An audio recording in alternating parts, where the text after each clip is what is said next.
Troisième lettre de Jean. On va lire la parole à partir du verset 1er. On va lire le verset 1er et le verset 2. Amen. Le verset 1er et le verset 2. Vas-y. L'ancien à Gaius, le bien-aimé, que j'aime en vérité. Oui. Bien-aimé, je souhaite par-dessus tout que tu prospères et sois en bonne santé comme ton âme prospère. Amen. Amen. Je relis encore. L'ancien. Donc c'est un ancien et c'est l'ancien Jean. C'est pour ça que la lettre s'appelle lettre de Jean. Donc il démarre sa lettre en disant l'ancien à Gaius. Il écrit à une personne qui s'appelle Gaius, qui est un enfant de Dieu. Le bien-aimé que j'aime dans la vérité. Amen. Regarde quelqu'un, dis-lui, mon bien-aimé. Dis-le encore, mon bien-aimé. Bien-aimé. C'est un mot souvent que tu dois appeler tes frères chrétiens avec ça. Hein? Mon bien-aimé. Amen. Mon bien-aimé. Regarde quelqu'un, puis souris-le, dis-lui, mon bien-aimé. Mon bien-aimé. Souris-le. Mon bien-aimé. Dis-lui, tu vois pas que c'est chic, mon bien-aimé. Ah, mon bien-aimé. Il dit que j'aime dans la vérité. Au verset 2, il dit bien-aimé. Donc à un moment même, il laisse Gaius, il dit bien-aimé. Je souhaite que tu prospères à tous égards. Regarde aussi quelqu'un, dis-lui, je souhaite que tu prospères à tous égards. À tous égards. Et après, il dit encore, et sois en bonne santé, comme prospère l'état de ton âme. Amen. Comme prospère l'état de ton âme. Est-ce que quelqu'un me suit? Donc quand on lit ce texte, surtout à partir du verset 2, on voit qu'il voudrait que le bien-aimé Gaius prospère. Qui parle de prospérité, parle de réussite. Qui parle de prospérité, parle de tout ce qui va fonctionner de manière parfaite. Qui parle de prospérité, parle du fait que ça doit marcher. Je souhaite que tout marche pour toi. Je souhaite que tout réussisse pour toi à tous égards. Dans tout, tu mets tout ce que tu veux. Tout ce qui concerne de près ou de loin la vie d'un être humain, il dit, je souhaite que ça marche et que ça réussisse pour toi. Amen. La prospérité n'est pas l'argent. Comme aujourd'hui, dans notre 21e siècle, on dit prospérité, et que même, souvent même, les gens ont appelé en griffe un évangile de prospérité, c'est-à-dire que l'évangile qui met l'accent sur le matériel. Amen.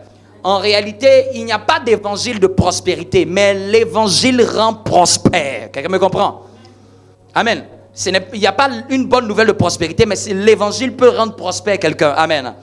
Donc, il dit, je souhaite que ça marche. Regarde quelqu'un, dis-lui, je souhaite que ça marche à tous égards pour toi. Je souhaite que ça réussisse, que ça fonctionne. Je souhaite que tout se passe bien. Et puis après encore même, il dit, je souhaite même que dans ta santé, là, tu sois en bonne santé. Dis à quelqu'un, je souhaite que tu aies une bonne santé. Je souhaite que tu aies une bonne santé. Ne pensez pas que Dieu ne veut pas que vous ayez une bonne santé. Hein? Amen. Si c'est écrit que je sois en bonne santé, c'est-à-dire que dans la pensée de Dieu, Dieu ne souhaite pas que nous soyons en mauvaise santé. Parce que quelqu'un qui est en mauvaise santé, c'est quelqu'un qui ne peut pas servir Dieu. Quelqu'un qui est en mauvaise santé, c'est quelqu'un qui va mal, qui est alité, quelqu'un qui souffre dans son corps, dans sa chair. Il ne peut pas être un instrument glorieux pour Dieu. Ça handicape. Même la Bible dit que notre corps est le temple du Saint-Esprit. Donc même Dieu, il voudrait même que nous soyons en bonne santé. Dis à ton voisin, Dieu veut que tu sois en bonne santé. Mais maintenant, après, regardez la comparaison qu'il va faire. Il dit, tout ça, tout ce que je t'ai dit que je veux que ça t'arrive, que cela soit comme l'état de ton âme. Que cela soit selon la manière dont aussi va prospérer l'état de ton âme. Vous me comprenez? Donc, il est en train de dire que je veux que tout marche pour toi, que tu sois en parfaite santé, de la même manière que tout marche pour toi dans ton âme. Vous voyez un peu le lien? Je souhaite que ça marche pour toi, que ça réussisse pour toi, que ça se passe bien dans chaque aspect de ta vie, de la même manière que ça se passe bien dans ton âme. Si je dois traduire de manière simple. Donc, il est en train de dire, ce que je suis à tous égards est le reflet de ce que je suis aussi dans mon âme. Il est en train de dire que la prospérité de l'âme, la santé de mon âme, est ce qui répercute les conditions sur les autres aspects de ma vie. C'est ce qu'il est en train de dire. Il n'a pas dit seulement je souhaite que tu prospères. Non, il dit je souhaite que tu prospères comme tu prospères dans ton âme. Parce qu'il est en train de donner une révélation disant que c'est la manière dont ton âme va bien se porter. C'est de cette même manière que ta vie, ta santé même physique va bien se porter. Vous savez, il y a une maladie que scientifiquement on appelle les maladies psychosomatiques. Les scientifiques l'ont catégorisée de cette manière. C'est-à-dire qu'il y a une catégorie de maladies que les scientifiques ont mis en définissant que ces genres de maladies-là, ce sont des maladies psychosomatiques. Si quand on étudie la racine du mot psychosomatique, psycho fait référence à tout ce qui est psychique, tout ce qui est mental. Amen. C'est là que vient le mot psychiatre, psychique, psychanalyste. Amen. Psychologue, vous me comprenez? Pas comme des gens qui disent psychologue. Amen. Les gens, je ne sais pas comment c'est dur pour dire psy, c'est des pis. Amen. Amen. Ça, c'est une catégorie de nos frères, là, on les connaît. Amen. Amen. Donc, tout ce qui est psy fait référence à tout ce qui, avant même que je donne la définition, que si je dis, est-ce que tu as consulté un psychologue? En général, le psychologue, il s'occupe de quoi? Il s'occupe de quoi? Il s'occupe de quoi? De l'état de mon âme. Souvent, quand il y a des crises dans certaines parties, il y a eu des meurtres, des attentats dans certains endroits, toujours on dit qu'on va ouvrir une cellule. On va ouvrir une cellule psychologique parce que les gens qui sont dans la chose là, ils savent que ça là, ça va créer des problèmes aux âmes des gens. Amen. Ils ne sont pas en train de dire ça pour plaisanter, hein. C'est parce qu'ils sont conscients que tu as vu l'événement. Ton corps n'a pas été impacté, mais ton âme a vu cet événement. Ton âme a été touchée par ça. Quelqu'un me comprend? Donc, les maladies psychosomatiques, donc on a défini le psy. Soma en grec, vous savez ça veut dire quoi? Ça veut dire corps. Donc quand les scientifiques disent maladies psychosomatiques, ce sont des maladies dont la provenance vient de l'état de l'âme de la personne et dont la répercussion vient dans son corps. Amen. Qui connaît une maladie psychosomatique? Il y a une maladie qui est très connue, mais qui n'est pas une maladie naturelle, c'est une maladie psychosomatique, l'ulcère. Ce n'est pas une maladie naturelle, c'est une maladie qui vient à cause de l'état d'âme d'une personne. Si tu connais quelqu'un qui souffre d'ulcère de ventre, au fait, ce n'est pas venu parce qu'il a mangé quelque chose d'épicé. C'est venu parce qu'à un moment, il y a quelque chose qui s'est passé dans son âme, consciemment ou inconsciemment, mais dont ça a stimulé le suc gastrique qui ne sort que lorsqu'on a faim et qui a grignoté les parois de son estomac. Jusqu'à ce que des années, il est tellement resté dans cet état d'âme que son corps a commencé à souffrir de cet état d'âme. Amen. Quelqu'un me comprend? Le stress, c'est une manifestation d'une maladie d'une âme. Le stress, c'est pas quand quelqu'un a le stress là, il commence à trembler ou le cœur qui palpite là. Mais le stress vient d'un état d'abord mental. Le stress vient d'abord d'un état d'âme. C'est peut-être j'ai peur, peut-être je suis anxieuse, j'angoisse, ou peut-être je suis face à un dilemme et je suis en train de trembler. C'est que tellement c'est fort dans mon âme que finalement même je commence à trembler. Je commence à avoir le cœur qui palpite, ma tension commence à monter. C'est psychosomatique. Amen. Amen. Donc si tu ne savais pas, l'ulcère est une maladie psychosomatique. L'ulcère vient du fait qu'il y a une maladie un jour qui a touché ton âme. Et vous allez demander, on ne guérit pas l'ulcère. Ça peut pas se guérir. On ne donne que des calmants. Ça va se guérir à la mesure que ton âme va bien se porter. Si tu veux, on va prier pour quelqu'un, on va verser la barrique d'huile. Lui sait, si son âme ne va pas bien, il va avoir toujours des problèmes dans son corps. Donc il y a certaines maladies qui ne viennent pas parce que tu as fait quelque chose avec ton corps. Mais c'est juste que nous avons négligé l'état de notre âme. Aujourd'hui, ce message vient nous faire prendre conscience que tu soignes ton corps. Mais Dieu veut par ce message nous faire prendre conscience que on doit veiller plus même sur la santé de notre âme. Parce que celle-là, elle se répercute sur les aspects de ma vie. Un homme de Dieu donnait une révélation. Il disait dans un programme, il dit, il y a une femme ici. Quand ton mari va vers toi, c'est pas pour dire que tu as un problème d'enfant. Hein. Il dit, c'est juste que tu es triste. Et comme tu ne lui dis pas que tu es triste et que tu ne lui partages pas ta peine, même quand il va avec toi, l'enfant ne peut pas sortir. Pourquoi il ne peut pas sortir? Pas parce que vous êtes incapable d'avoir, mais l'état de ton âme est tellement fort que ça tue la prospérité qui doit venir dans votre vie. Quelqu'un me comprend? C'est pareil aussi comme des personnes qui doivent être visitées par Dieu. Ils doivent être bénis. Une bénédiction matérielle, financière, professionnelle, ou même que Dieu peut envoyer quelqu'un qu'il a prévu pour toi comme un futur conjoint. Mais l'état de ton âme peut le chasser. Quelqu'un me comprend?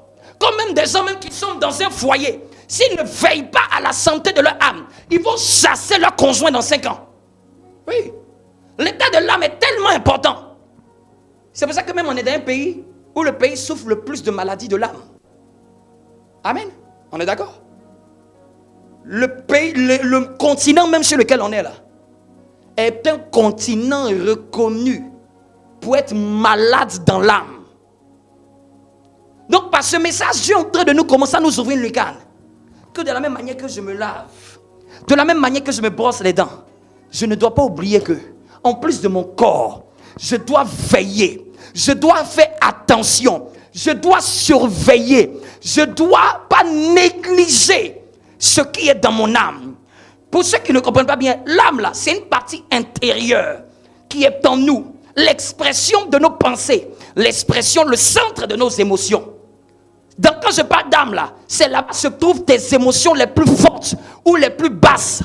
Quand je parle d'âme là, c'est le siège de ce que tu es, de ta personne, de tes désirs, de tes actions, de ta manière de penser, de ta mentalité, de ton moral. Quelqu'un me comprend? Quand je parle d'âme là, c'est ça. Siège de la personnalité. Et j'ouvre une petite lucarne. Il est très important que tu te connaisses. Nous tous, nous n'avons pas la même catégorie d'âme. Nous tous, notre âme n'a pas la même manière de réagir aux événements. Nous tous, Dieu nous a créés avec des particularités dans notre âme. Nos âmes n'ont pas la même manière de réagir face au stress ou face à des difficultés. Donc celui-même qui veut avancer avec Dieu, il ne doit pas seulement prier. Il doit connaître son âme là. À quoi son âme est sensible ou à quoi son âme est aussi stressée. Dis à ton voisin, est-ce que tu connais ton âme? Est-ce que tu connais qui est? Tu es qui? Tu es qui toi? Quand on demande tu es qui? Non, je m'appelle tant. Non, ça c'est la connaissance de ce que tes parents t'ont donné. Est-ce que tu connais ton âme? Est-ce que tu connais comment toi tu réagis? Comment Dieu toi t'a fait? Parce que si nous ne connaissons pas, ça c'est la première des choses, pour commencer à connaître la prospérité dans l'âme, il faut connaître quel genre d'âme Dieu m'a donné. Et ça même les scientifiques l'ont déjà fait. Les scientifiques ont déjà catégorisé par des exercices et par des questionnements. Ça même vous pourrez aller même faire ça, ou on pourra vous donner le lien. Ça vous permet de connaître votre profil psychologique. Celui qui ne connaît pas son profil psychologique, il y a des métiers qu'il va chercher à apprendre. Il ne sait pas que son profil psychologique n'est pas adapté à ce métier. Il voudra faire, c'est-à-dire que toute ta vie, ton orientation, c'est en fonction de ce que tu sais que tu es. Vous me comprenez un peu? On ne choisit pas son orientation par rêverie. On ne choisit pas même sa destinée. Même ce que tu es appelé à faire par Dieu, c'est en fonction de ce qui monte le plus dans ton cœur. C'est en fonction de ce que Dieu met le plus dans ton âme. Ton âme on n'a pas les mêmes aspirations. On n'a pas les mêmes désirs. On n'a pas les mêmes envies. On n'a pas les mêmes rêves. Et si tu n'es pas sensible à ce que Dieu monte dans ton cœur, Tu peux rater de vue même ta vie. Tu peux rater de vue même ton conjoint. Il faut penser que pourquoi les gens se trompent souvent de conjoint. C'est parce qu'il ne se connaît pas lui-même. Quand moi je veux donner le premier secret pour trouver son conjoint, j'ai dit connais-toi toi-même. Si tu ne te connais pas toi-même, tu ne vas pas connaître la personne qui va avec toi. Oui, c'est pas d'abord de prier. Faut te connaître toi-même là, tu es qui? Quel genre de personne tu es? En fonction des genres de personnes que tu es, tu sais quel genre de personne qui va avec toi. Tu connais ton caractère, tu connais ton comportement. En fonction de ton caractère et de ton comportement, tu sais quel caractère tu peux supporter, quel caractère tu ne peux pas supporter. C'est les gens qui se blaguent. C'est le visage qui blague les gens. C'est le visage qui blague les gens. Quand tu t'assois avec quelqu'un, il faut observer son âme. Tu es qui? Il faut observer son comportement. Il faut voir si ce comportement est compatible avec le tien.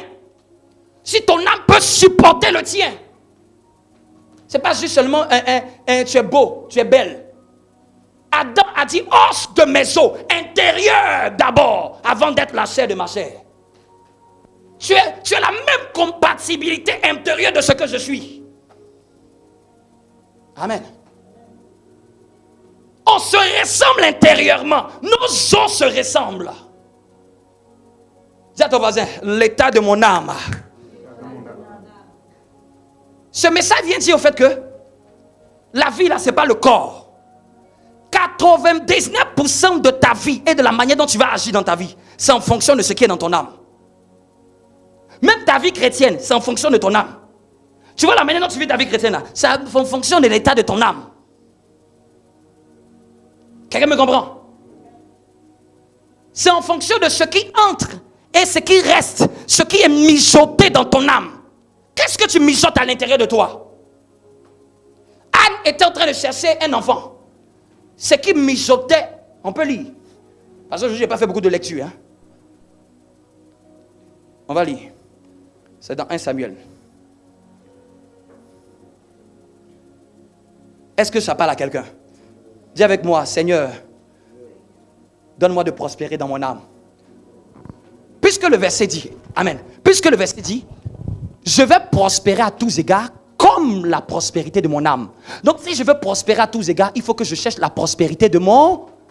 Vous me comprenez un peu? Il faut que je cherche la bonne santé. En fait, ce message, c'est parce que Dieu veut tellement te bénir, que Dieu veut te dire, c'est quoi qui fait l'ouverture des portes des bénédictions. Dieu veut te donner le moteur central. Le moteur central, là, c'est mon âme. Mon âme doit être en bonne santé. Mon âme doit bien se porter.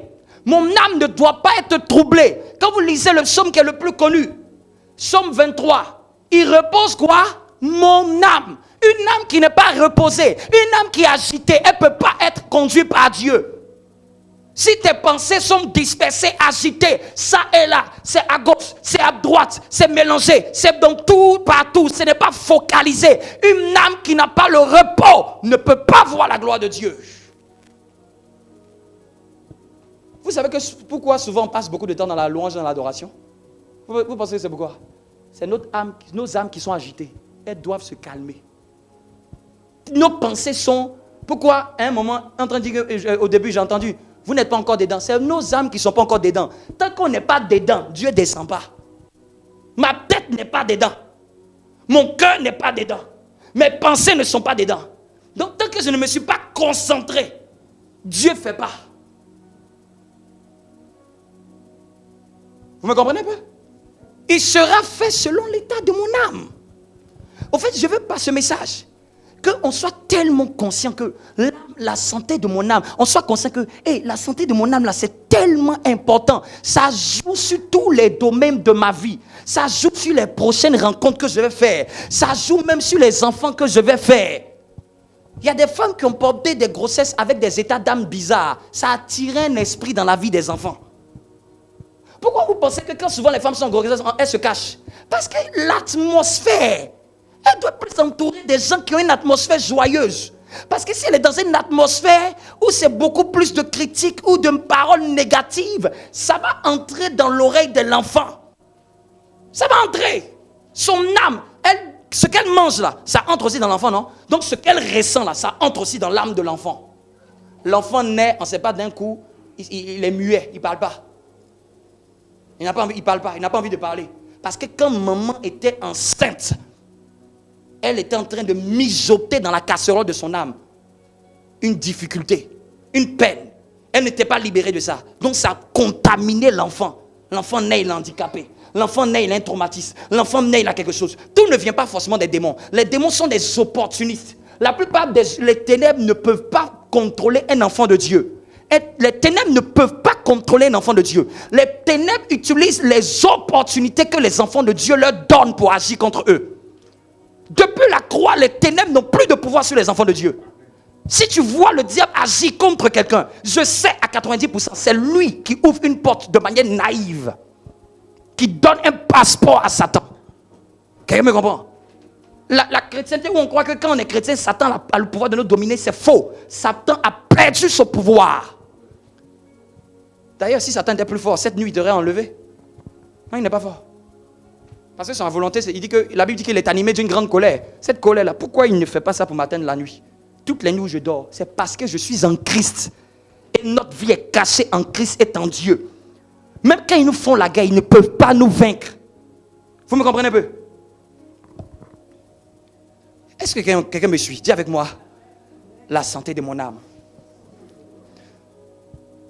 Parce que de cette santé-là va venir ta prospérité financière, matérielle, spirituelle. On a dit à tous égards.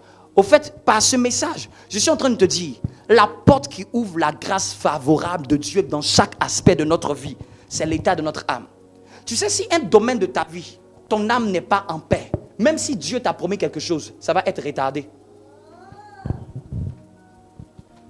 Amen.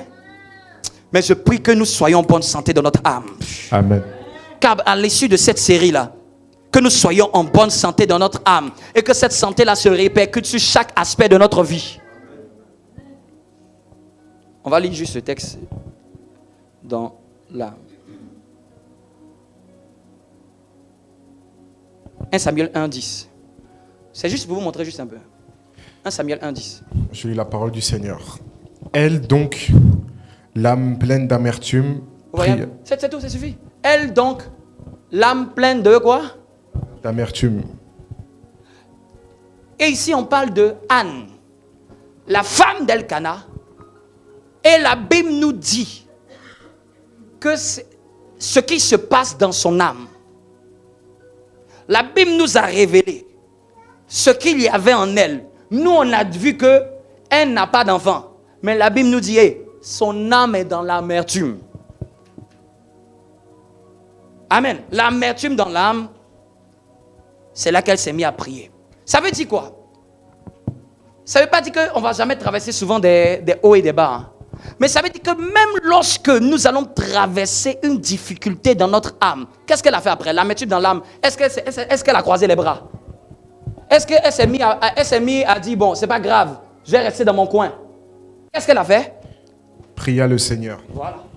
Donc le problème, ce n'est pas ce qui arrive à mon âme. C'est ce que je fais quand ça arrive à mon âme. C'est où est la cellule psychologique. Je vais chez le psychologue spirituel. Est-ce que je vais chez lui? Quand un événement est arrivé là, tu n'as pas empêché. Tu n'as pas voulu que ça arrive. Mais ça a affecté ton âme. Ce n'est pas ça le problème. Nous tous, on a déjà connu souvent des crises dans notre âme. Ce n'est pas ça le problème. Amen. C'est pas ça. Je ne suis pas en train de dire que non, tu ne vas jamais connaître des crises dans ton âme. Mais quand les crises arrivent là, comment tu gères? Comment on gère? La gestion détermine le résultat. C'est quand l'amertume dans l'âme, elle pria. C'est que depuis le début là, elle se plaignait. Depuis le début là, elle parlait. Depuis le début là, elle voyait Pénina la mortifier. Mais quand elle a eu l'amertume dans l'âme, elle dit ça suffit, c'est bon, je vais parler. Une des clés pour commencer à être en paix dans son âme, c'est de chaque fois que je sens l'amertume, je parle à Dieu de ce que je vis ou de ce que je ressens.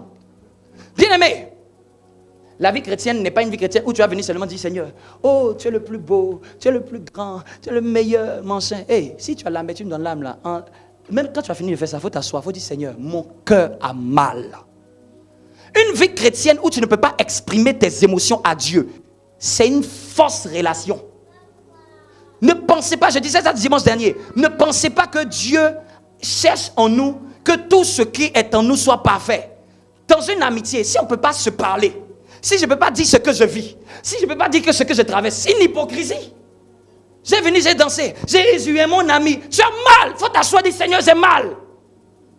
Seigneur, j'ai du mal, ça me blesse, ça me peine.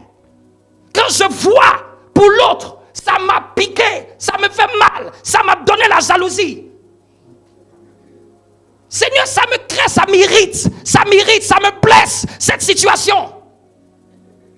Dieu aime les chrétiens francs émotionnellement. Si tu veux être en bonne santé dans ton âme, il faut être très franc émotionnellement sur ce que tu ressens avec Dieu. L'hypocrisie chrétienne là, fait que ça amène beaucoup de frustration. On pense que Dieu, tout ce qu'il lui veut, c'est nos offrandes, c'est notre adoration. Dieu s'occupe de la santé de notre âme aussi. Dieu veut que nous aillions bien.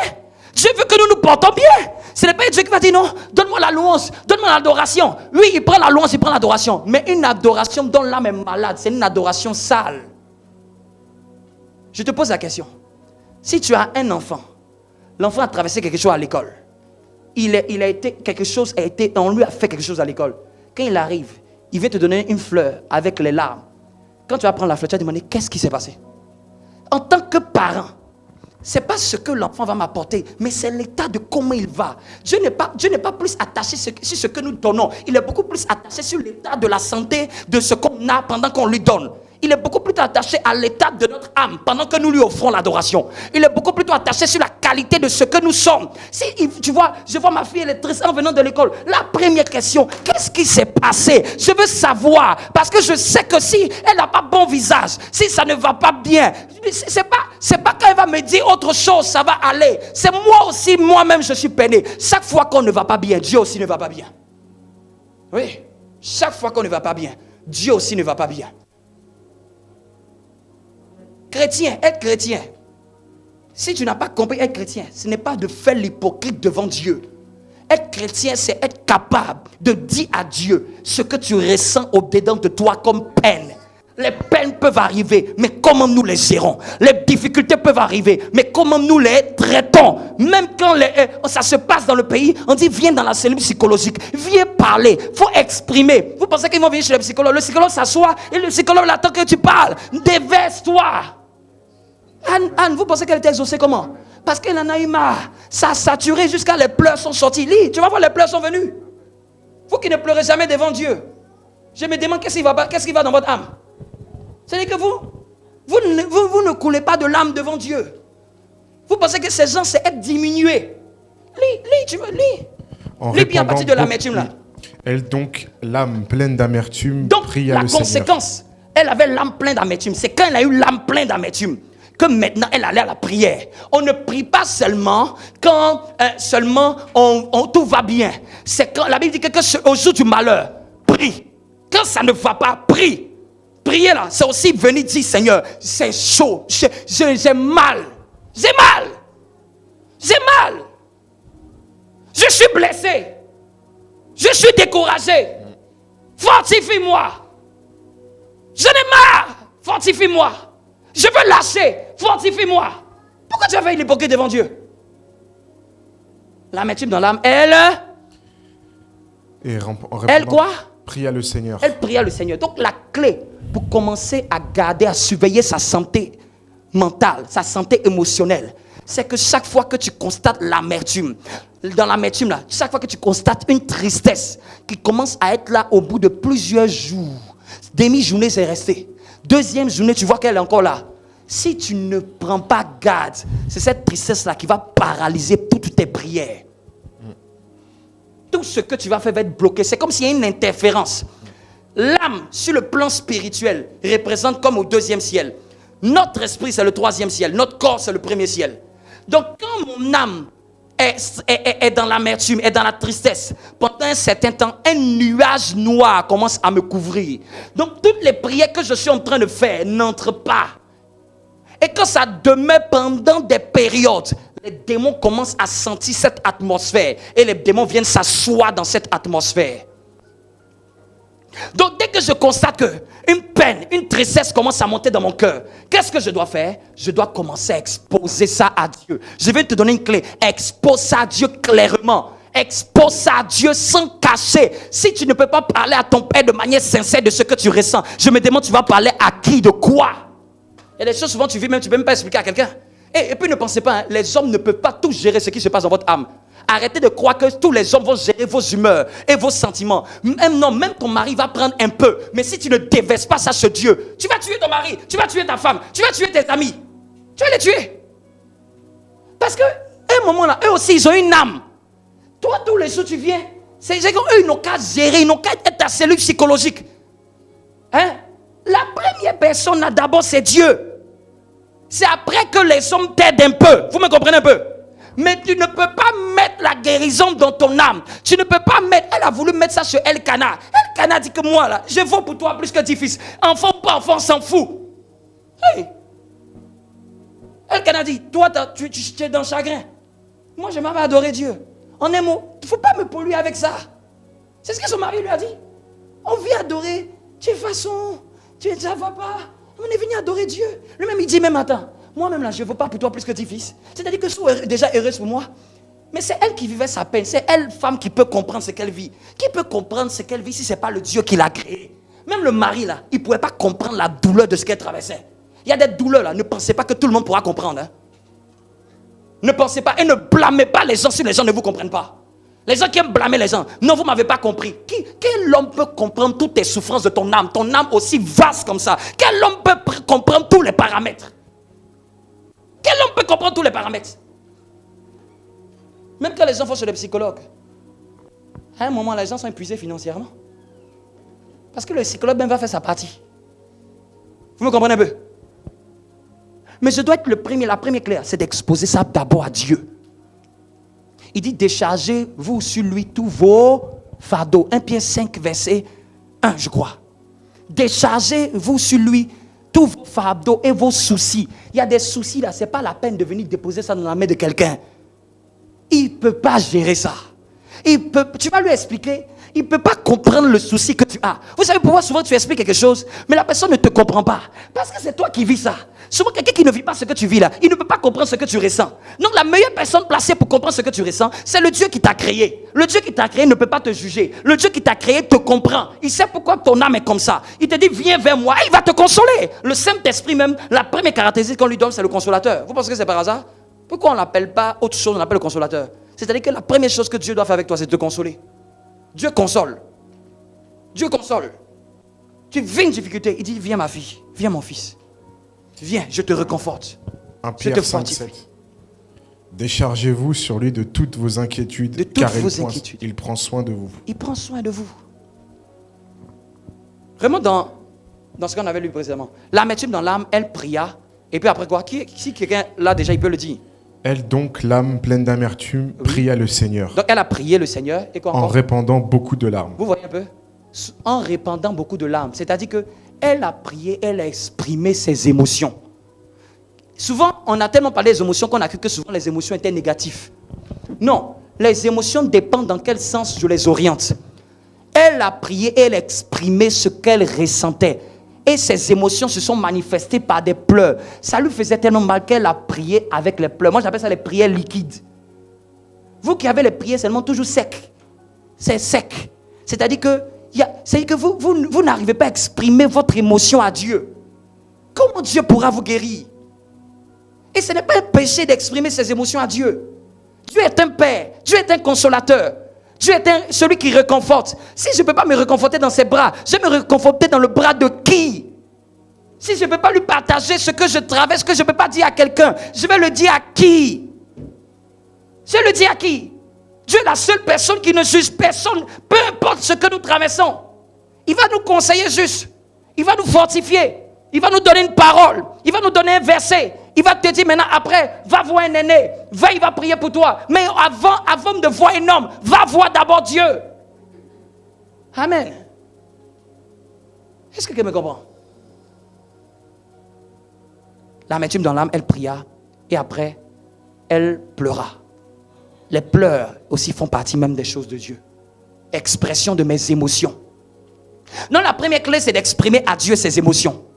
Et quand j'ai fini d'exprimer à Dieu, c'est là que je peux avoir recours à quelqu'un. Dans votre vie, ayez toujours quelqu'un à qui vous pouvez parler quand ça ne va pas dans votre âme. C'est-à-dire que si toi tu penses que tes amis, ils sont juste arrivés dans ta vie par hasard. Tu penses que les gens que tu as mis dans ta vie, ils sont là juste pour faire comme un château de cartes. Ils sont là par hasard. Tu dois détecter quelle est la personne vers qui je peux me vider. Oui. Tous ceux qui n'ont personne pour se vider finissent en dépression. Tous ceux qui n'ont personne sur qui se déverser après qu'ils aient parlé à Dieu finissent dans le burn-out. Finissent par être tués par l'esprit du suicide. Les gens qui se suicident parce qu'ils n'ont trouvé personne pour parler. Et l'esprit du diable, c'est de vous dire non. Non, tu n'as pas besoin de parler à quelqu'un. Tout ce qui est dans toi, si tu ne parles pas, tu vas voir ce qui va t'arriver. Tu vas garder ça dans ton âme. Et souvent, nous tous, c'est comme ça nous avons agi. On a gardé les choses dans notre âme. Gardé des frustrations. Quand j'ai dit parler là, c'est pas parler pour seulement. Tu peux venir dire, hey, tu sais, depuis un certain temps là, j'ai vraiment une frustration. Ça t'apaise. Ça te libère. Choisis. Dis à ton voisin, choisis aujourd'hui là, la personne avec qui tu peux te vider. Une bonne personne. La personne doit avoir une haute qualité morale. Et la personne doit avoir une maturité spirituelle pour ne pas te juger, quel que soit ce que tu vas lui dire. Ce n'est pas tout le monde, on dit ce qu'on vit. Quand tu vas dire à d'autres que non, depuis ce temps-là, je suis jalouse de la sœur. Il va dire, c'est pas tout le monde, on explique. Hein? Explique. Souvent, c'est une personne qui te comprend, qui te connaît et qui peut être à même de supporter tout ce que tu traverses sans te juger. Vous me comprenez un peu? À partir de cet enseignement, il faut connaître la personne. Peut-être si tu le faisais inconsciemment, tu dis que maintenant, c'est mon seau. Il est devenu mon seau après Dieu. C'est-à-dire que pour me vider quand je suis chargé. L'âme se charge et se charge de fardeau. J'ai besoin souvent d'être déchargé. Même souvent on dit qu'il faut parler. Parler, c'est une délivrance. Pour être délivré aussi là, il faut parler. Il faut se confesser. Il faut exprimer. Il faut dire. Faut revenir pour exprimer ça. Il ne faut pas le garder. Tout ce qu'on garde de négatif intérieurement pourrit notre âme. Et comme ça pourrit notre âme, notre prière n'a plus de poids. J'arrive même plus à prier. Tu sais, il y a des moments où tu n'arrives pas à prier. Hein. Ce n'est pas parce que le diable est attaqué. Hein. C'est parce que ça ne va pas bien dans ton âme. Regarde, ça ne va pas bien. Ça ne va pas bien. Donc même quand tu es à genoux pour prier là, même prière ne sort pas. En fait, tu n'as même plus envie de prier. Parce que ça ne va pas bien. Quand ça ne va pas bien, dis Seigneur, aide-moi. Et puis trouve la personne que tu connais, que Dieu a mis dans ta vie. Pour que, est-ce que je peux te parler un moment? Vous ne savez pas quel bien ça fait. Il y a des années de cela. J'étais dans ma chambre. J'étais même pas encore pasteur, j'étais dans ma chambre. J'étais en train de déprimer tout seul. Amen. J'étais en train de déprimer tout seul. Et puis je parlais avec un de mon bien-aimé. Quelqu'un vers qui je peux expliquer ce que souvent je vis et qui peut connaître souvent ce que je peux être en train de traverser avant même que je le dise. Je me rappelle jusqu'à aujourd'hui notre échange. L'échange, la personne a dit, tu es un grand homme de Dieu. La personne a cru qu'elle a dit ça comme ça. J'étais même pas encore pasteur. La personne a cru qu'elle a dit ça comme ça. Mais ça m'a encouragé. Jusqu'à aujourd'hui, je me rappelle de ça. De la phrase, je ne sais pas de tout ce qu'on a parlé. Ça m'a encouragé. Ça m'a fait prendre confiance en moi. Ça m'a fait prendre conscience que, attends, Dieu aussi est avec moi. Donc Dieu ne m'a pas abandonné. Donc Dieu, il ne m'a pas laissé. Donc Dieu t'a montré quelque chose à mon sujet.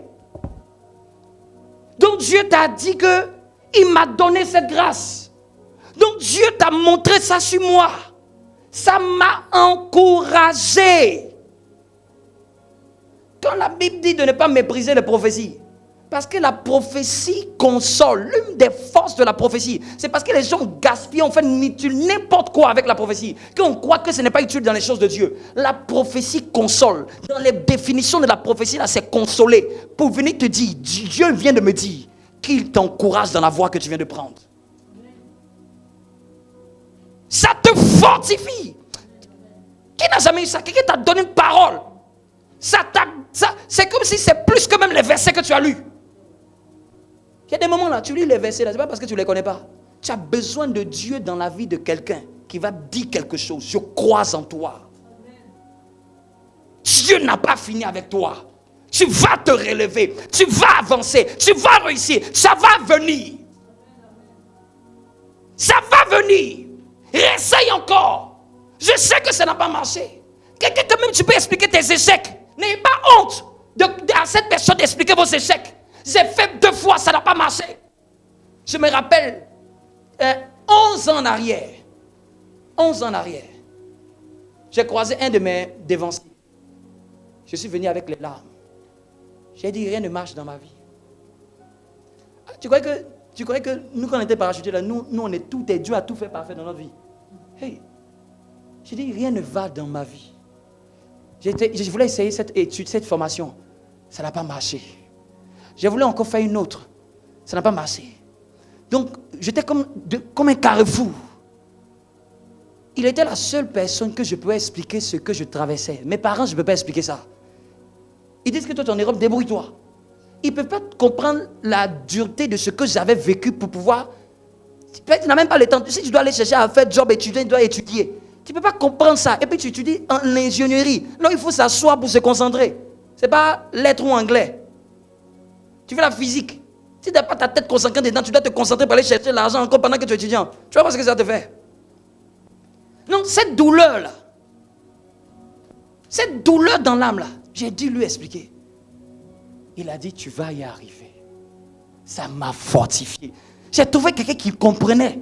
Quelqu'un qui n'a pas dit non. Comment ça fait combien de fois? Ça fait 2 fois encore. Ça fait 3 fois. C'est tes parents peut-être qui ne connaissent pas ce que tu vis qui peut dire ça. Non, toi encore. Toi encore. Il ne faut pas écouter ça. Trouve quelqu'un qui ne va pas dire toi encore. Qui va prendre ta main et qui va te relever. Vous me comprenez un peu? Qui va prendre ta main. Qui va dire, on va prier, ça va aller. Quelqu'un me comprend? Il y a des moments même tu auras besoin de la prière d'autrui. Oui, il y a des moments où tu n'arrives pas à prier. Parce que ça ne va pas. Ça ne va pas. Ça ne va pas. Il ne faut pas qu'on se voile la face. Mais chaque fois que ça ne va pas dans notre âme, il faut l'exposer à Dieu. 1. Et 2, il faut trouver quelqu'un. Il faut avoir dans ta vie. Il ne faut pas avoir seulement la carte bancaire. Il ne faut pas avoir seulement le téléphone. Il faut avoir quelle est la personne vers laquelle je peux me confier sans gêne de tout. Même de peut-être même, souvent là, il y a des vices que les gens traversent. Ils ne veulent pas dire à quelqu'un. Parce qu'ils ont peur que quand ils vont dire là, on dit, hé, toi aussi tu es dedans. Hé, hé. C'est pour ça que vous voyez, il y a des gens qui s'enfoncent. Je vous dis, même chez les pasteurs, souvent ils vivent des choses. Vous savez quoi? Ils ne trouvent pas un collègue pasteur pour parler. Parce que s'il a dit, il a dit, tout ce que tu prêches là. C'est pour ça que Dieu souvent donne des mentors, des pères. Parce qu'il a de l'avance. Il voit plus loin et il voit plus haut. Il ne va pas te rabaisser ou te tuer. C'est aussi des personnes qu'on peut confesser même des vices. Parce qu'il y a des vices là. C'est comme ça mouvant. Hein? Tu es rentré dedans. Dès que tu fais encore un autre pas, tu es encore dedans. Tu veux encore avancer, ça arrive ici. C'est que tu sais que je ne peux plus m'en sortir seul. Il faut que quelqu'un me délivre. Quand il délivre là, ce n'est pas prière. Je vais venir dire, est-ce que tu sais que depuis un certain moment là, je n'arrive pas à me défaire de ce vice là. Tu vas guérir ton âme avec ça. Il dit que celui qui confesse trouve miséricorde. Proverbe 28, 13. Celui qui confesse. Mais celui qui cache. C'est pour ça qu'on n'a pas la cassoterie. Celui qui cache. Les gens qui vivent les choses, ils cachent. Ils n'aiment pas dire aux gens, ça ne va pas bien. Mais non, ça va bien. Et il fait comme si ça va. Peut-être tu es discret avec les gens qui n'ont pas besoin de savoir. Mais tu dois être vrai devant une personne. Tu as dit, tu sais, j'ai dit que ça n'allait pas. C'était parce que les gens étaient, ça n'allait. Hein, c'était pas les gens étaient là. Mais je vais te parler. Hein, ça ne va pas hein, depuis 3 jours. Je ne sais pas où j'en suis. Il y a des pensées bizarres qui viennent. Une tristesse qui commence à venir. Et puis peut-être on va prier. Mais je ne sais pas, j'ai des pensées bizarres. Faut pas. Si tu es caché, les gens se détruisent. C'est pourquoi la dépression vient du fait que les gens intériorisent tout ce qu'ils traversent. Intériorisent tout ce qu'ils traversent. Ils ne parlent pas de ce qu'ils traversent. Dieu ne veut pas qu'on parle seulement de ses louanges, ses gloires. Dieu veut aussi nous faire du bien dans notre âme. Que notre âme soit en bonne santé. Souvent même là, c'est la charge du travail qui t'a tellement fatigué. Tu as besoin de te reposer. Quand il parle de reposer, ce n'est pas dormir. Tu peux dormir sans jamais te reposer. Parce que c'est perturbé à l'intérieur de ton âme. Vous me comprenez un peu? Vous me comprenez un peu? C'est pour ça que quand vous ne savez pas que quand c'est un temps où on vous donne, après avoir fait une longue période de travail, ce n'est pas ton corps seulement qu'on veut que tu reposes. Hein? C'est ton âme, ton état mental dont ton employé veut se rassurer que ça va bien. Ce que tu vas voir, ce que tu vas entendre durant cette période, c'est ce qui détermine aussi l'état de ta santé. Faisons attention à ce que nous entendons et ce que nous voyons, car ça influence l'intérieur de notre âme. Vous me comprenez un peu? La qualité de ce que j'entends et de ce que je vois influence l'état de mon âme. Je prie que nous soyons en bonne santé dans notre âme, mentalement. Là, j'ai touché beaucoup plus l'émotionnel, mais souvent même là, quelqu'un ne va pas bien dans son âme parce qu'il ne se voit pas comme Dieu voudrait qu'il le voie. Il manque de confiance en lui-même. Il manque d'estime personnelle. Un peu comme Gédéon. Dieu lui dit, vaillant héros. Mais il dit, moi, le plus petit. C'est aussi un état d'âme qui ne peut pas emmener Dieu. Ça ne fait pas prospérer notre âme. Le fait de nous voir moins que rien. Le fait de nous voir un échec. La mentalité que nous avons de nous n'est pas, si elle n'est pas comme Dieu veut, elle rend notre âme malade. Et là, c'est beaucoup la parole de Dieu qui aide à faire ça. À renouveler notre mentalité. À renouveler notre information au sujet de qui nous sommes, qui je suis, qu'est-ce que Dieu pense de moi. Parce qu'il y a des choses qui vont se passer là, qui vont venir te faire croire que tu n'es moins que rien, tu ne vas pas y arriver. C'est parce que tu es une femme, c'est parce que tu es un jeune, c'est parce que non, tu as telle couleur de peau. Ça, c'est une mauvaise mentalité. C'est quand tu as la mentalité de Dieu, ça te donne une force dans ta tête, une force mentale, parce que tu sais ce que Dieu a dit de toi. Tu sais que Dieu est avec toi. Tu ne penses pas que Dieu t'a rejeté. Tu as une confiance en Dieu.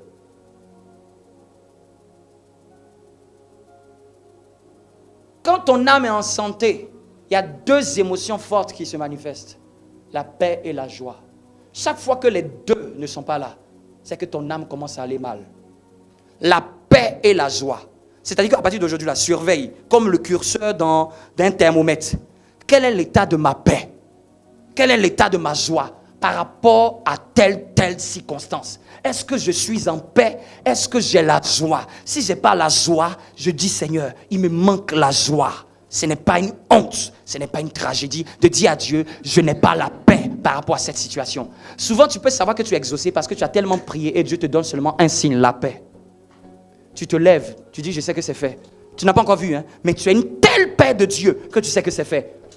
Ces deux indicateurs-là, surveillons ça dans notre âme. La paix et la joie sont même le fruit de l'esprit. C'est la preuve que le Saint-Esprit est là. C'est la preuve que le Saint-Esprit valide. C'est la preuve que le Saint-Esprit conduit. Quand il y a le doute et la peur, ce n'est pas Dieu. Quand il y a le doute et la peur, quand il y a la honte, ce n'est pas Dieu. Quand il y a la peur, ce n'est pas Dieu. Ces sentiments-là, surveillez ça aussi. La peur. Peur de quoi? Peur de devenir quelqu'un que tu veux te réaliser. Souvent même on dit même de manière professionnelle, souvent même les gens on a peur de se réaliser. Sécurité de l'emploi, on a peur de faire genre de grandes choses. Cette peur-là n'est pas de Dieu. Cette peur-là empêche que la prospérité à tous égards de se manifester. Parce qu'il veut que je prospère comme l'état de mon âme. Non, si j'ai la peur, j'empêche la prospérité, même matérielle, de venir. L'état de notre âme attire des choses. C'est pour ça qu'on dit que souvent les gens les plus dépressifs ont attiré aussi des gens venus encore les augmenter leur dépression. Parce que l'odeur, mon âme renvoie une odeur. Est-ce qu'on peut se tenir debout, s'il vous plaît? Ça va attirer soit les anges ou ça va attirer soit les démons. Tout dépend de quelle borne je suis. Dis à ton voisin, c'est quoi qui mijote dans ton cœur? Dis-lui, actuellement, là, c'est quoi qui mijote dans ton cœur? Tu penses le plus à quoi? C'est quoi qui t'inquiète? C'est quoi qui te stresse? Tu dis actuellement, tes pensées sont sur quelque chose. Oui. C'est sur Christ ou c'est sur un stress? Ou tu t'inquiètes de quelque chose? Il dit, ne vous inquiétez de rien. L'inquiétude paralyse l'action du Saint-Esprit. Donc quand tu commences à sentir beaucoup d'inquiétude, tu dis Seigneur, délivre-moi de l'inquiétude. Délivre-moi. Mon âme ne doit pas être remplie de la maladie de l'inquiétude. Amen. Et quand quelqu'un t'a fait du mal, fais vite pour que Dieu te guérisse. Dis Seigneur, guéris-moi. Ah, ça m'a fait mal ce qu'il m'a fait, guéris-moi. Parce que si tu gardes ce qu'il t'a fait, ça va te détruire toi et non lui. Ça va te détruire toi et non lui. Lui, il va prospérer. C'est toi qui es blessé. C'est toi, ton âme saigne. Une âme qui saigne appelle les vautours, les charognards. Quand on est blessé sur la peau, tout de suite, on va savoir ce qu'il faut faire. Mais quand on est blessé dans notre âme, on n'a pas d'automatisme. On n'a pas de réaction appropriée. On se dit non, ça va aller avec le temps. Non, on ne prend pas une plaie, on cache la plaie. Beaucoup de gens ont caché des plaies. Non, ça va, c'est passé. C'est pas passé, tu nous mens. Parce qu'on voit comment tu es devenu. On voit que tu as changé. Regarde, si les gens te disent que tu as commencé à changer, méfie-toi. C'est qu'il y a quelque chose qui est rentré dans ton âme, tu ne sais pas. Ça peut être des blessures émotionnelles. Ça peut être des frustrations. Regarde si ton tempérament même a commencé à changer. Toi qui étais douce, maintenant tu es tigresse. Quelque chose est rentré dans ton cœur. Tout le temps, tu es sur les nerfs. Il y a quelque chose qui te tracasse. Il y a une frustration, tu ne peux pas nous dire. Tout le temps, tu as le visage serré. Amen. Tu n'as pas de joie. Et puis, tu dis non, ça va aller. Ça ne va pas aller. Tu es frustré. Tu ne veux pas dire à Dieu ce qui te frustre. Peut-être nous, tu ne veux pas nous dire parce que nous, on va dire, ah bon, c'est ça là qui te frustre. Mais au moins, il faut le dire à Dieu. Dis à Dieu, je suis jaloux de ça. Je suis jaloux que l'autre la prospère. Ce n'est pas une honte de dire à Dieu, Seigneur, je suis jaloux. Il est en train de réussir. Quand je le regarde, ça me donne la jalousie. Seigneur, enlève la jalousie.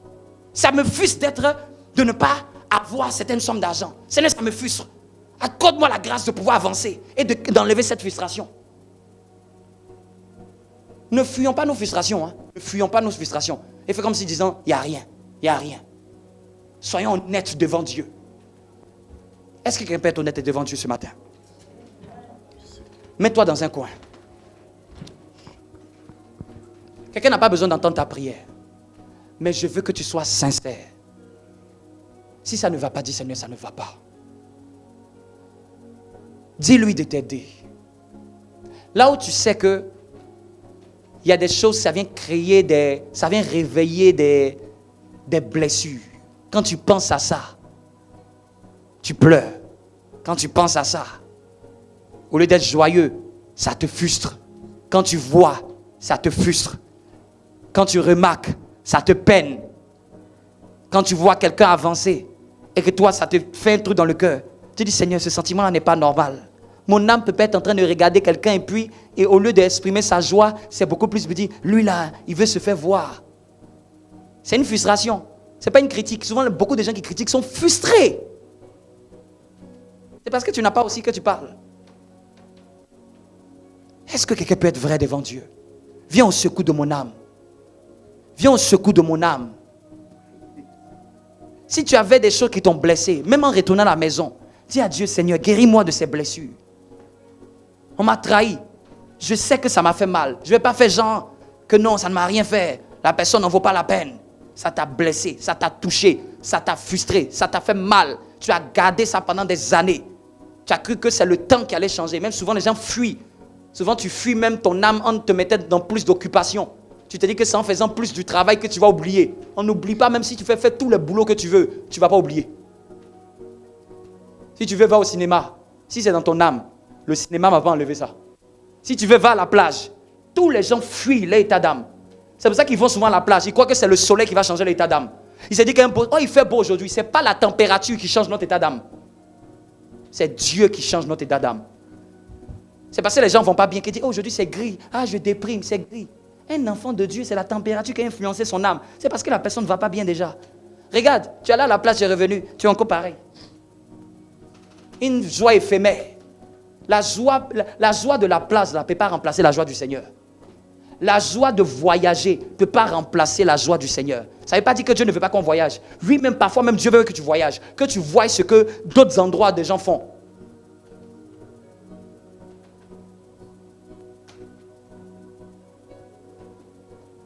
Oui. Parle à Dieu. Dieu lui vient à mon aide. à mon âme. Faut pas faire le dur ou la dure. Il y a des gens, ils disent non, la vie m'a rendu comme ça.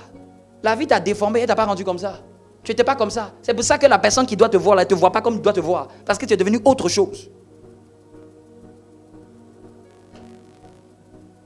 Non, avant j'étais trop gentil avec les gens. Maintenant je suis obligé d'être méchant. Dieu ne voulait pas que tu changes pour les gens. Dieu ne voulait pas que tu changes. Il y a des choses que tu n'as pas dit à quelqu'un.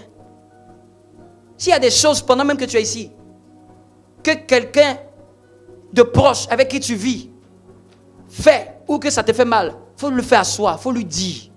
Si c'est ton mari, il faut lui dire, depuis cet temps là, ce que tu fais là, ça me fatigue. Faut te libérer. Si c'est ton ami là, il faut lui dire. Il faut lui dire que, tu sais, la dernière fois là, ça m'a fait mal quand tu m'as parlé comme ça. C'est vrai que j'ai rien dit, mais ça m'a fait mal. Mais c'était juste pour te dire. Et puis la personne, ça va te libérer. Parce que si tu n'arrives pas à oublier, c'est que tu as besoin de confesser. Si tu n'as pas besoin de confesser, c'est que tu es délivré de ça. Mais si tu marmonnes ça tout le temps, quand tu vois le visage, tu repenses encore à ça, c'est qu'il faut confesser. Ou bien trouve quelqu'un pour venir dire à la personne, tu sais que depuis ce moment-là, ça m'énerve telle personne-là, ça m'énerve. Faut pas cacher tes incapacités. Faut pas cacher tes défauts. Devant Dieu, tout sauf devant Dieu. Ne cache pas tes défauts. Faut crier à lui pour dire qu'il te délivre, qu'il t'aide. Dieu ne cherche pas seulement que le parfait en nous. Dieu veut combler nos vides. Dieu veut combler nos vides. Et souvent, on s'évade. On a tous fait ça. On s'est dit, bon, on va regarder un film. Ça va passer. Ça va pas passer. Ça va passer. Film n'enlève pas ça. Ce n'est que pour peu de temps et ça revient encore. Et on enterre beaucoup de choses. Et ça pollue la santé de notre âme. On n'a pas une joie parfaite. On n'a pas totalement la paix. Dieu veut nous communiquer quelque chose, mais ça a du mal à venir dans notre vie parce que nous ne prospérons pas dans notre âme. Nous n'avons pas vu que notre âme est tellement sacrée que je ne peux pas garder des émotions négatives dedans. C'est un trésor, notre âme. C'est un coffre à or. On ne peut pas garder des colères à l'intérieur. On ne peut pas garder des haines. On ne peut pas garder un manque de pardon. On ne peut pas garder des irritations. On ne peut pas garder des frustrations. On ne peut pas garder autant dans cette chose. Ça va polluer négativement nos vies. On ne peut pas garder des personnes dedans. On ne peut pas enfermer des personnes dans ce coffre à or. Ce n'est pas les démons. Ça va se faire selon l'état de ton âme. Les démons ne sont pas la cause. C'est l'état de ton âme qui peut les attirer. Même s'il y avait un esprit qui était contre toi, l'état de ton âme peut le chasser. Parce qu'il te voit toujours tu es en paix. Toujours tu es dans la joie. Louant le Seigneur. Et quand même ça va mal, tu essaies de faire le nécessaire pour te fortifier. Tu trouves Dieu et tu trouves ton bras droit, une personne. Même les démons seront choqués. La personne, même quand elle traverse des tribulations, elle arrive à se ressaisir. On n'arrive pas. On n'arrive pas à l'atteindre. Seigneur, je te prie, mets la main sur le cœur. Mets la main sur le cœur. Si tu veux être vraiment guéri ce matin, dans ton cœur, pendant que je prie, dis Seigneur, vraiment guéris-moi. Seigneur, je te prie pour le cœur de chacun d'entre nous. Nos âmes sont parfois malades.